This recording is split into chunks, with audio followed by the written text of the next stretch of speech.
This girl fights almost entirely with her legs. Yes, just like Chun-Li from Street Fighter, brought to life. Mona Kimura has stepped into the ring many times, and yet her record remains untouched, undefeated. But the real mystery is this: how does she keep winning like this?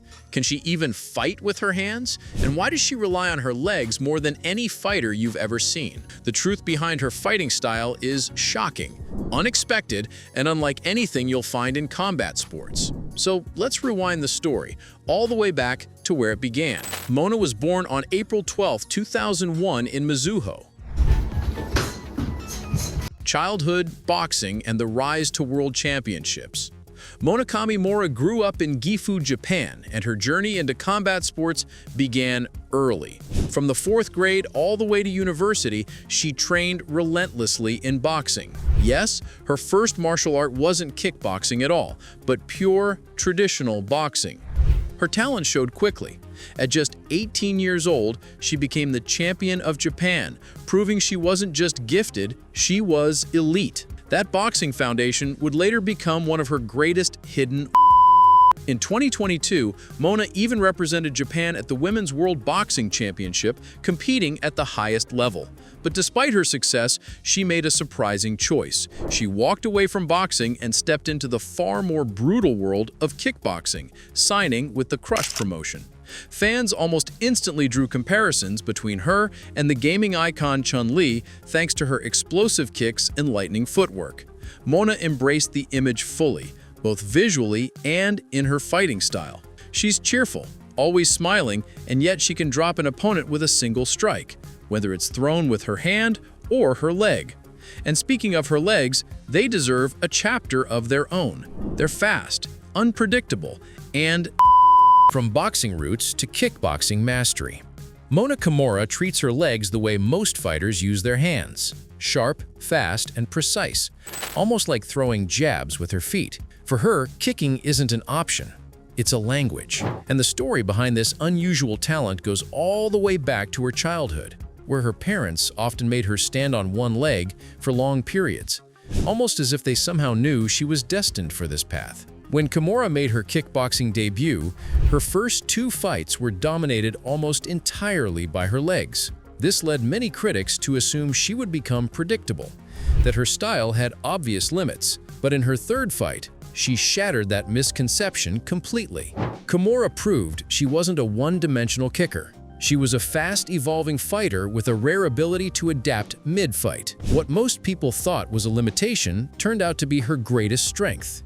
She changes rhythm, adjusts angles, and finds solutions instantly. On November 16, 2024, she stepped into the ring for her debut against Japanese fighter Ai Oiwara.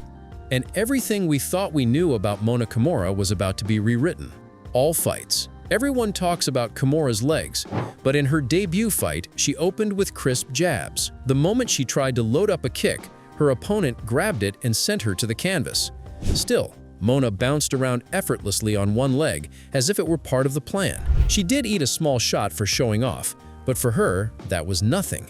She answered immediately with a clean hook. After that exchange, Ogiwara rushed into a clinch, but Mona simply shoved her away and dropped her to the floor. Frustrated, Ogiwara fired back with solid hooks to Kimura's head. Mona barely reacted. She calmly returned the damage with a sharp left straight to the jaw, flooring her opponent in a sudden knockdown. Ogiwara got up, but Mona had already taken control. Another hook connected, another failed clinch attempt, and Ogiwara walked straight into a brutal right hook that ended the fight in spectacular fashion. And as always, Mona smiled. Second fight, January 26, 2025. This time, her opponent was Yuka, and Mona wasted no time. Her legs came into play immediately, firing from every angle. She mixed in jabs, but her kicking game was on another level, striking the body and head with precision. This was pure Chun-Li energy, rapid-fire kicks, slick footwork, and complete distance control. Mona's legs acted like spears, keeping Yuka at bay. Whenever Yuka tried to close the gap, Mona's years of boxing came out.